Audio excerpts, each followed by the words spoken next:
Tata steel एक ऐसी विशाल global company जो इस वक्त दो बिल्कुल अलग दिशाओं में खिंची हुई है। एक तरफ जश्न का माहौल और दूसरी तरफ अस्तित्व का संकट। ये टेल ऑफ टू मार्केट्स सच में किसी को भी हैरान कर सकती है। तो चलिए इस एक्सप्लेनर में सीधे मुद्दे पर आते हैं और समझते हैं इस पूरी कहानी को।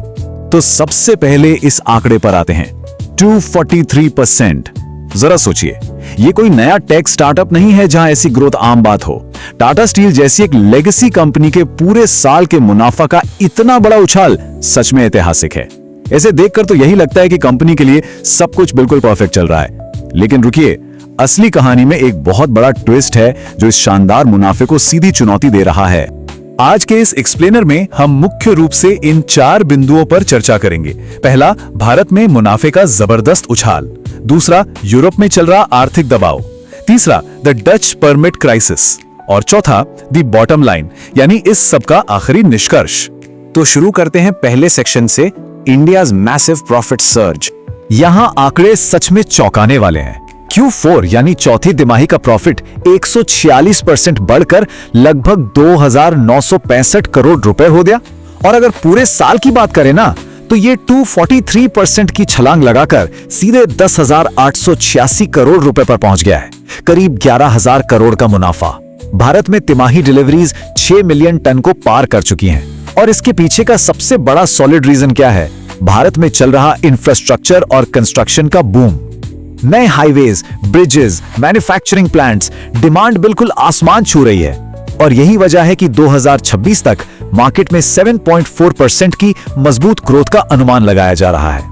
अब इसमें सबसे दिलचस्प बात यह है कि ग्लोबल मार्केट में स्टील की कीमतें गिरने के बावजूद भारत में प्रॉफिट मार्जिन बेहद मजबूत है। इब्डा यानी कंपनी का कोर संचालन मुनाफा, सिंपल शब्दों में कहें तो कंपनी अपने बिजनेस से एक्चुअली कितना पैसा बना रही है, वो भारत में 13,735 रुपए प्रति टन है। हर एक टन स्टील पर करीब 14,000 रुपए का शुद्ध ऑपरेशनल प्रॉफिट। ये दिखाता है कि भारतीय ऑपरेशंस इस वक्त कितने कमाल के हैं। लेकिन ठीक यहीं से कहानी बिल्कुल पलट जाती है। जितनी चमकती तस्वीर भारत की है, यूरोप का आंकड़ा उतना ही डरावना है।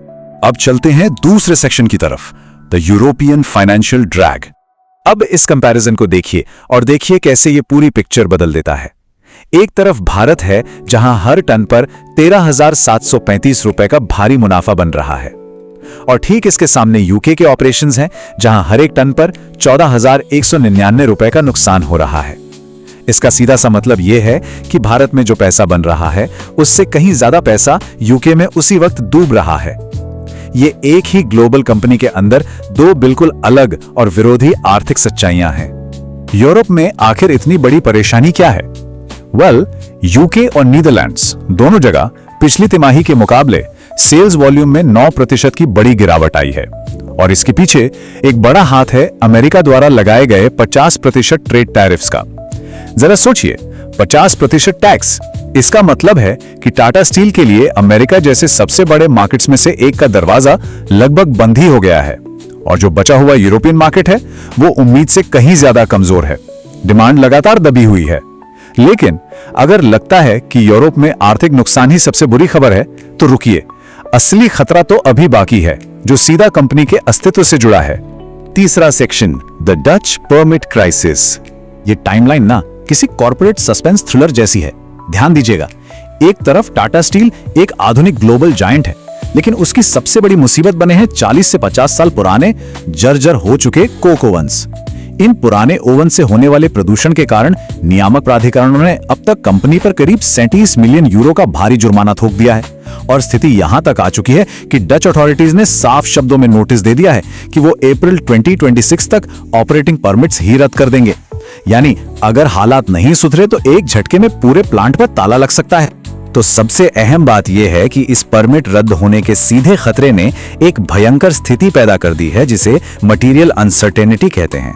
इसे आसान शब्दों में समझें तो जब ऑडिटर्स देखते हैं कि किसी बाहरी खतरे की वजह से कंपनी के आगे चलते रहने पर ही सवालिया निशान लग गया है, तो वो इसे मटेरियल अनसर्टेनिटी घोषित करते हैं।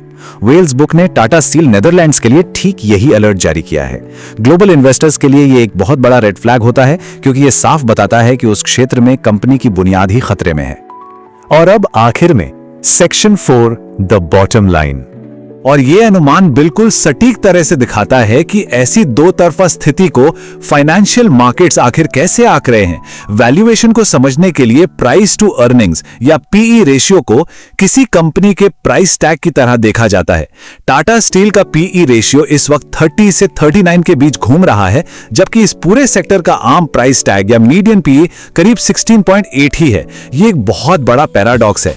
यूरोप में इतने बड़े संकट और लगातार नुकसान के बावजूद वॉल स्ट्रीट और मार्केट ने टाटा स्टील पर इतना बड़ा और महंगा प्राइस टैग लगाया हुआ है।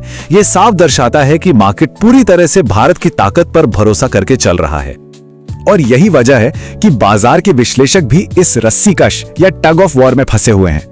एक तरफ भारत का उछाल है, दूसरी तरफ यूरोप का डूबता जहाज। इसीलिए आईडीबीआई कैपिटल ने होल्ड की रेटिंग दी है और टारगेट प्राइस 223 रुपए रखा है। वहीं वेल्स बुक का कंसेंसस इसे मॉडरेट बाय मानता है।